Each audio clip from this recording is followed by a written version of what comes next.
नमस्कार दोस्तों, आज हम बात करेंगे ओल्ड एज के बारे में, जिसको वृद्धावस्था कहते हैं। जी हाँ, वही ओल्ड एज जिसमें आपके चेहरे पर झुर्रियाँ पड़ गई होगी, जहाँ आपकी बॉडी कमज़ोर पड़ चुकी होगी, जहाँ आप पूरी तरह से डिपेंडेंट हो चुके होंगे अपने छोटे छोटे कामों के लिए। और सोचिए, इस एज में अगर आपको चाहने वाला परिवार है, आपकी रिस्पेक्ट करने वाले बच्चे हैं, हर डिसीजन को लेने से पहले आपको बताया जा रहा है, तो आपकी ओल्ड एज लाजवाब होगी। और दूसरी तरफ ऐसा माहौल हो जहाँ आप पूरे दिन या तो एक चेयर पर बैठे हैं या अपने बिस्तर पर लेटे हैं, और आपके बच्चे बिना आपको बोले, बिना आपको बताए सुबह शाम आपके सामने से गुजर रहे हैं, काम पर जा रहे हैं या कुछ भी वो कर रहे हैं जिससे आप अनजान हैं, और आपको उस घर में खाना भले ही मिले या सोने के लिए आपको बेड मिले, तो उस घर में आप रहते तो हैं, परंतु आपकी प्रेजेंस की कोई वैल्यू नहीं है। तो सोचो आपकी ओल्ड एज लाइफ कैसी होगी, शायद बहुत डरावनी। और अगर आप एग्री करें तो शायद इन दोनों ही परिस्थितियों के जिम्मेदार आप स्वयं होंगे। भाइयों, मैं डरा नहीं रहा हूँ, परंतु इस वीडियो को माध्यम बनाकर एक बार आपको वो सिचुएशन, उस एज को विजुलाइज यानी कि तस्वीर दिखाने की कोशिश कर रहा हूँ, जिससे शायद आपका ध्यान उस तरफ खींच सकूँ जिसका एहसास आपको लास्ट में होने वाला था। क्या लगता है आपको, पूरी लाइफ आप जवान रहेंगे? क्या पूरी लाइफ आप कमाते रहेंगे, या पूरी लाइफ आपके अंदर वही एनर्जी रहेगी जैसी आप में आज है? इस भागदौड़ वाली दुनिया में किसी एक पॉइंट पर जाकर सबको रुकना है, तो जहाँ आप रुकने वाले हो वो आशियाना आपने कैसा बनाया है? क्या वो आशियाना खुशहाल है, या केवल एक 4 दीवारों वाला घर जिसमें आप रहने वाले हो? पूरी लाइफ भाग दौड़ कर कमाने के चक्कर में, अपनी जिम्मेदारियां पूरी करने के चक्कर में एक आदमी ये भूल जाता है कि वो बूढ़ा भी होगा।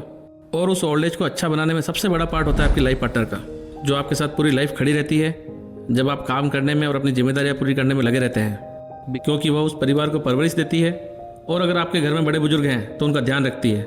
वहीं से आपके बच्चे देखते हैं और सीखते हैं। परंतु इसका मतलब ये नहीं कि सारी चीज़ें औरत के हाथ में हैं। आपकी भी जिम्मेदारी बनती है कि ये सब आपकी निगरानी में हो और आप उनके हिस्से का टाइम उनको दें। इसलिए जब तक पति पत्नी साथ है ओल्ड एज में, तब तक शायद उतनी सीरियस बात नहीं है। लेकिन अगर उन दोनों में से किसी एक को अकेला बुढ़ापा निकालना पड़ जाए, तो निकालना पड़ भी गया तो एक औरत तो अपनी ओल्ड एज निकाल सकती है, क्योंकि लेडीज एक्सप्रेसिव होती है और उसने अपना पूरा टाइम बच्चों को दिया होता है और उनसे उनका बॉन्ड होता है। लेकिन एक मर्द का बुढ़ापा कैसा निकलेगा, वो डिपेंड करता है कि उसने अपने बच्चों के साथ बॉन्डिंग रखी या नहीं, उनको टाइम दिया या नहीं। जी हाँ, कोई भी इसके बारे में सोचना नहीं चाहता, ना ही बात करना चाहता है। क्यों? क्योंकि अभी हम जवान हैं, हम अभी फुल ऑफ एनर्जी हैं, पैसा है, रुतबा है और भी बहुत कुछ। लेकिन तब क्या, जब ये सब तो होगा पर जवानी नहीं होगी, एनर्जी नहीं होगी, जब अपने खुद के डेली रूटीन के काम के लिए हम डिपेंडेंट हो जाएंगे। आपने कभी सोचा? तो ऐसी कौन सी बातें हैं जो आपके ओल्ड एज को सुधार सकती है या बिगाड़ सकती है, या यूँ कहें कि वृद्धावस्था कब श्राप या कब वरदान बन जाती है? जैसे टीनेज में की हुई गलतियां आपको अक्सर 30 और 35 की एज के बाद रियलाइज होती है, उसी तरह आपकी जवानी में और आपके कैरियर बनाते वक्त आपने रिश्तों को कैसे संभाला, कैसे अपनी फैमिली का भरण पोषण किया और कैसे अपने बच्चों को परवरिश दी, इन सब का रियलाइजेशन आपको ओल्ड एज में होता है। क्योंकि इस भागदौड़ भरी दुनिया में हर इंसान पैसा कमाने के चक्कर में या किसी से आगे निकलने के चक्कर में वह मेन बात भूल जाता है कि उसने अपने ओल्ड एज के लिए तैयारी कैसी की है। जी हाँ, तैयारी से मतलब यह नहीं कि आपने SIP में कितना पैसा जोड़ा, या आपने म्यूचुअल फंड में कितना पैसा लगाया, या आपने खुद को इंश्योर किया या नहीं। यहाँ तैयारी से मतलब है आपने परिवार को कितना समय दिया, आपने बच्चों को कैसी परवरिश दी, आपने अपनी जवानी में आपके बच्चों के सामने अपने खुद के पेरेंट्स के लिए कितना समय निकाला और उनको कितनी रेस्पेक्ट दी। क्योंकि इसी को एग्जाम्पल बनाकर आपके बच्चे फ्यूचर में आपके साथ वैसा ट्रीट कर सकते हैं, और यही सब बातें आपका फ्यूचर डिसाइड करेगी कि आपकी ओल्ड एज श्राप है या वरदान। क्योंकि सुना होगा आपने, जैसी करनी वैसी बढ़नी, या जैसा बीज बोओगे वैसा फल पाओगे। हम ये बातें क्यों कर रहे हैं?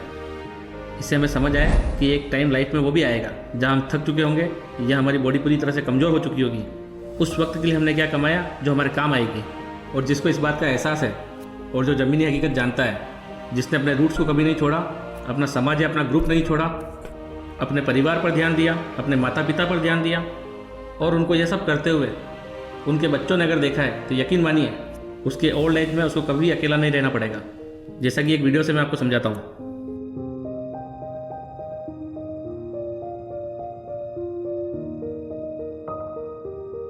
जैसा कि आपने देखा इस वीडियो में, एक पोता अपने दादाजी को नहलाकर तैयार कर रहा है। सोचो इस बच्चे के माँ बाप ने इसकी अपब्रिंगिंग कैसी की है, इस बच्चे के माँ बाप खुद कैसे होंगे, और इसके पेरेंट्स ने अपनी ओल्ड एज की व्यवस्था कितने अच्छे से कर रखी है। शायद पैसा कमाकर आप सर्वेंट हायर कर लोगे, पर वो कंसर्न, वो केयर एक फैमिली मेम्बर ही दिखा सकता है जो उस वक्त चाहिए। कोशिश करें कि अपने काम से थोड़ा समय निकालकर डेली बेसिस पर अपने बड़े बुजुर्गों के साथ टाइम बिताएं। जिससे उनका भी वो वक्त अच्छा गुजरे जो उनके पास बचा है, वरना बाद में पछतावा करने के अलावा कुछ नहीं बचेगा। कौन सी चीज़ है जो आपको ओल्ड एज में परेशान कर सकती है? अकेलापन। जी हाँ, सोचो आपका शरीर कमज़ोर है और कुछ बीमारियों ने आपको घेर रखा है जो कि एज के साथ होती है, और इस कंडीशन में आपको अकेला रहना पड़ा, तो कैसी होगी आपकी वृद्धावस्था? क्योंकि आपने पैसा तो खूब कमाया और उस कमाने की दौड़ में आप अकेले पड़ गए, तो आपका बचा हुआ जीवन हमेशा उस डर के साए में निकलेगा कि मुझे अचानक कुछ हो गया तो, या मुझे किसी की ज़रूरत पड़ गई तो।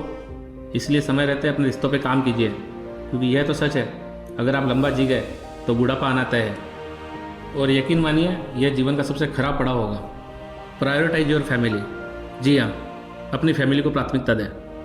इस चकाचौंध भरी दुनिया में हम फैमिली से ज़्यादा बाहर वालों को वैल्यू करते हैं। एक बात याद रखिए, अगर आधी रात को भी कुछ हुआ तो घर में अगले दरवाजे पर आपका फैमिली मेम्बर ही आपका सहारा बनेगा, भले ही वो कोई भी हो, आपका बेटा, आपका भाई, ना कि कोई बाहर वाला। कई बार हम लोग बाहर वालों के साथ ज़्यादा टाइम स्पेंड करते हैं, बाहर वालों से किसी बात का सजेशन लेते हैं, उससे अपनी प्लानिंग पहले शेयर करते हैं, उससे ही डिस्कस करते हैं, जबकि हमारे घर में ही अनुभव लेकर बैठे हुए अपने माँ बाप हैं। बहुत सारी फैमिली में उनके बड़े भाई बहन होंगे, पर उनको इग्नोर करके हम लोग बाहर वालों को इंपॉर्टेंस देते हैं। तो हमें ये समझना होगा कि फैमिली और रिलेशन को प्रायोरिटी दें। और अक्सर लोग ये सब करने में देर कर देते हैं, क्योंकि तब तक आपके घर के बड़े बुजुर्ग आपसे दूर चले जाते हैं और आपके बच्चे बड़े हो चुके होते हैं। इसलिए जब ओल्ड एज में आपकी बारी घर में रहने की होती है, तब तक आपके बच्चे बाहर ही एक दुनिया बना चुके होते हैं। इसलिए समय रहते चीज़ों को बदलने की ज़रूरत है, because your actions in present decides your destiny in future. आप लोग भी अगर इन बातों से रिलेट कर गए हैं तो सब्सक्राइब करें, लाइक करें और ज़्यादा से ज़्यादा शेयर करें। धन्यवाद।